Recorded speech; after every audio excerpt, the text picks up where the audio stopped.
Hello, Hana. Soul Dr. Dick here, and wanting to contemplate with you where you're at with life. And specifically, I just came back from this beautiful double X camp out in the Chilcotins in the wilderness and created magic over 7 days together. Had beautiful breaths and full day deep dive ceremonies and noticing such a shift in being and being disconnected with the world. And then coming back into the world that we commonly speak to as this three-dimensional world and seeing the differences. And I'm inviting those participants, but anyone listening to this, to take a look. And I'm going to frame it from the frame of the camp, but use any time frame that you want. So over those 7 days that we spent together, I just want you to notice the shift in your own being. And your own being is the stuff that happens in the internal voice, the internal thoughts, the dreams, the sensations.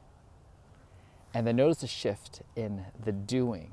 So how you're interacting with the outside world, what you're saying, what you're doing, and what you're choosing to do as well. And then noticing the relational shifts that can be a relationship with other people, with things, with work. It can even be unexpected messages that come in your way, like all of a sudden I get this email that I didn't expect, or I get this phone call or voice message, or this money starts flowing in, or these expenses start flowing, and all that kind of stuff. That's the relational. And then I want to take yourself and just imagine a year in the future. Don't worry about the specifics of it. Just imagine yourself a year in the future. That's what I use. You can do 10 years, you can go longer, you can go shorter. I use a year because I have a son who's almost 4. And if I do 10 years, he's already a teenager.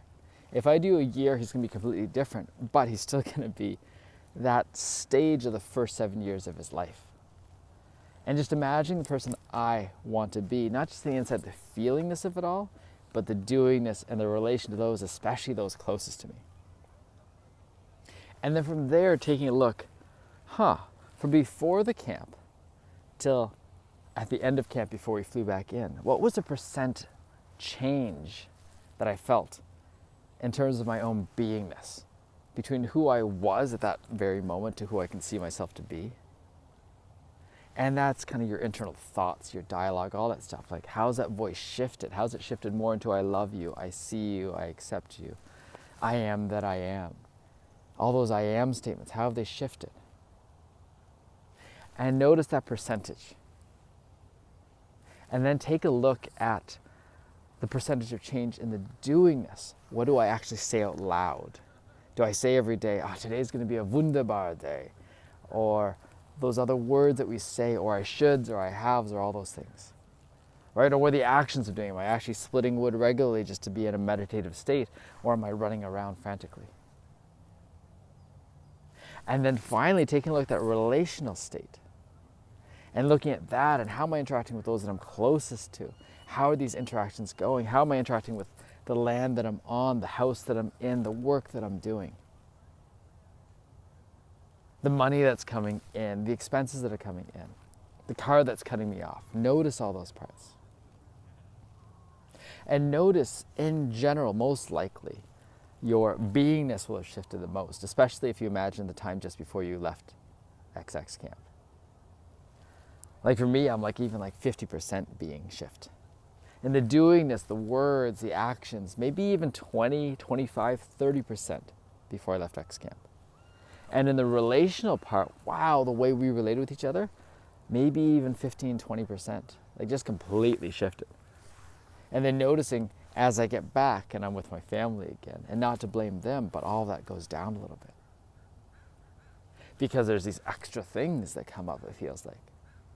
And then finally noticing as I even come up with this, how do I shift the narrative? It doesn't have to be being, then doing, then relational. It could be the other way around. Relational things may happen from the universe and the divine to remind me about and reflect back the shift in the doing and the being.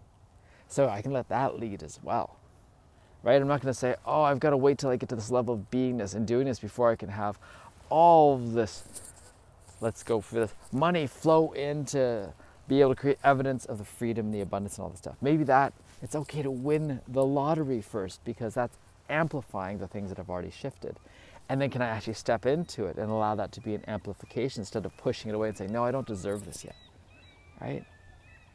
And so just notice those as they play back and forth, and all of this is going to play into our integration.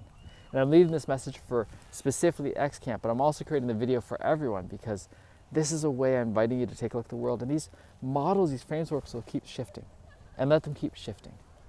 A lot of love. Ciao for now.